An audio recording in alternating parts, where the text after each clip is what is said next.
శ్రీ లక్ష్మీనారసింహస్వామినే నమః. పశ్చిమ గోదావరి జిల్లాలోని ఏకైక మహిమాన్వితమైన స్వయంభూ శ్రీ లక్ష్మీనారసింహస్వామి వారి దేవస్థానం గోటాల, పోలవరం మండలం, పశ్చిమ గోదావరి జిల్లా.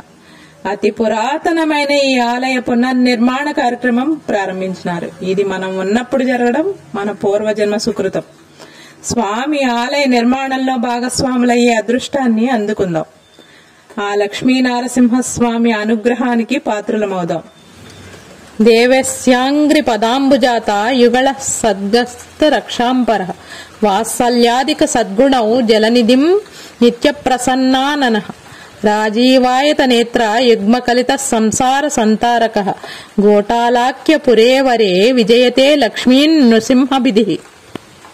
ఆలయ చరిత్ర. 200 సంవత్సరాలకు పూర్వం గోటాల గ్రామం ఎన్నో శ్రీ వైష్ణవ కుటుంబాలతో, వేద ఘోషలతో, యజ్ఞ యాగాదులతో నైమిసారణ్యంలాగా అలరారుతూ ఉండే అగ్రహారం. కానీ అప్పట్లో ఈ ఊళ్ళో చోర గ్రహ పార్థివ బాధలతో ఎటు చూసిన పేదరికంతో ప్రజలు అల్లాడుతూ ఉండేవారు. ఇదే గ్రామంలో సామవేదం గోవిందాచార్యులు అనే పండితుడు నివసిస్తూ ఉండేవారు. ఆయన అవిరళ జప హోమ తత్పరుడు, వేదాంగ పారంగతుడు, అపర భక్తుడు, నిరాడంబర జీవనం గడిపే పేద వైష్ణవ స్వామి, శ్రీ లక్ష్మీనారసింహస్వామి ఉపాసకుడు. ఒకరోజు ఆయన స్వప్నంలో నారసింహస్వామి కనిపించి లోకహితం కోరి గోటాల గ్రామ ప్రజలను అనుగ్రహించడానికి తాను ఈ ప్రాంతంలో స్వయంభూగా వెలుస్తానని, తనకు ఆలయం కట్టించమని చెప్పాడు. అందుకు గోవిందాచార్యులు తాను పేదవాడినని, ఆలయ నిర్మాణం చేపట్టలేనని మన్నించవలసిందిగా కోరాడు. మరుసటి రోజు గోవిందాచార్యులు గోదావరి స్నానార్థం వెళ్లినప్పుడు నారసింహ శాలిగ్రామం ఆయన చేతిలోకి వచ్చింది. ఆయన నిర్మాణమునకు కావలసిన ద్రవ్యం లేని అసక్తుడనని, తాను ఆలయం కట్టించలేనని చెప్పి స్వామిని కళ్ళకద్దుకుని మరలా గోదావరిలోకే వదిలివేశారు. మళ్లీ మరుసటి రోజు కూడా నారసింహ శాలిగ్రామం చేతిలోకి వచ్చింది. ఇది దైవేచ్ఛ, తప్పదు అని గ్రహించిన ఆచార్యులు స్వామిని ఇంటికి తెచ్చుకున్నారు. శాలిగ్రామ రూపంలో ఎలా ప్రతిష్ఠించాలని ఆలోచిస్తుండగా స్వామి తాను విగ్రహ రూపంలో గోదావరిలో పలానా చోట ఉన్నానని తెలియజేశారు. ఈ విషయం విన్న గ్రామస్తులు గజయేతగాళ్లను పిలిపించారు. గోదావరిలో స్వామి సూచించిన ప్రాంతంలో వెదకగా లక్ష్మీనారసింహస్వామి ప్రతిమ దొరికింది. మేళ తాళాలతో స్వామిని ఒక పూరి గుడిసెలో వేంచేంపజేశారు.